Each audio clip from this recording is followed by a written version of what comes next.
Endi birinchi shu savolga bir javob qaytaringizlar. Bir daryoni oldida ikki kishi tursa-yu, shu suvga kirib chiqib cho'milgan odam sathini biladimi yo yonida turgan odam biladimi? Mana sathini, holatini, suvni sovuqligini. Xuddi shunday ham shariatda bilib bilmay har narsani gapirmangizlar. Hatto Rasululloh sollallohu alayhi vasallamga masalan oyatlarimiz nozil bo'lganda "Iqro" deb men nimani o'qiyman, men avom bo'lsam, boshqa bo'lsam deb javob berganlar. Yoki mushtahidlar oylab kunlab o'tirgan. Imom Robbaniy hazratlari 25 yil zindonda o'tirib bir shogirdiga so'z berish, javob qaytarish uchun maktubot asarida qanchalik masalan isroflar bilan gapirgan. Hozir taqityapti, otib yuboryapti, bu ekan deb. To'g'ri, Qur'on, muborak oyatlar. Haligi muborak oyatlarda avvalo nima deydi? Shariat keladi, kelishdi. Ikkinchi keladi ma'rifat. Ma'rifat uni masalan talqin qilish, o'rganish, yozish, chizishni o'rganish, boshqa qilish, qayerda qanday kelyapti, o'qish bilish. Undan keyin tariqat keladi. O'shani isloh qiluvchilar ularni tahlil qiladi, nisbat qiladi, qayerda qanday kelyapti, qaysi so'z oltin nima kelyapti, bu qaysi ma'noga beradi, qaysi nimada holda beradi. Shuning uchun ham hatto buyuk insonlarni orasida vaqtida ixtiloflar paydo bo'lib, mana Imom Azam, Imom Hanifa rahmatullohi alayhi chiqib, shuni birinchi bo'lib Rasululloh sollallohu alayhi vasallamdan keyin bid'atlardan kelayotgan bid'atlar albatta xurofotlarga yetaklaydi, shulardan tozalagan.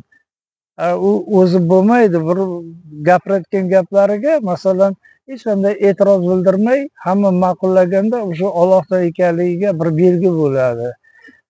Shuning uchun ham chiqyapti, u ham bir shariatdan gapiradi. Ustad, qo'rqmaysanmi har narsani gapiraver shariatda? Allohning marhamati, ular bu muborak, muqaddas so'zlar.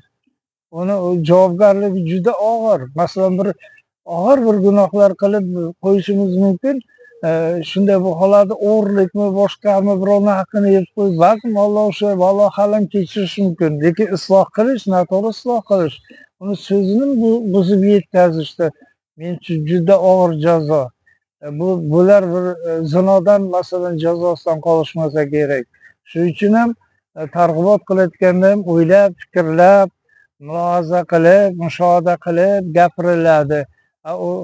Masalan, qay bir ma'rifatni ham o'zingiz boshqa qilib o'rganishingiz mumkin. Masalan, harflarni boshqasini, mana qanchalar rivojlangan nimalarimiz bor.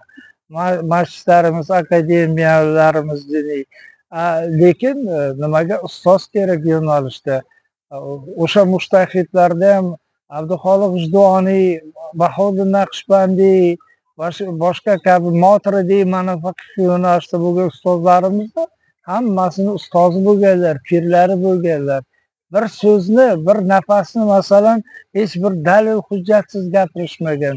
Hozir ham ayol ham chiqyapti, kommentariya qilyapti, nimalar deyapti, tushunmay. Qayerdan tushunasan sen unisi ma'lumotini, masalan sinus kosinus kotanginusi. O'zi algebra, matematikada 2 × 2 ba'zi gapirayotgan bo'lsang, ismi familiyangni ba'zi yozayotgan bo'lsang, shuning uchun o'zingcha tushunmaysanmi? Masalan, maktabda darajasi boshqa, universitetda darajasi boshqa.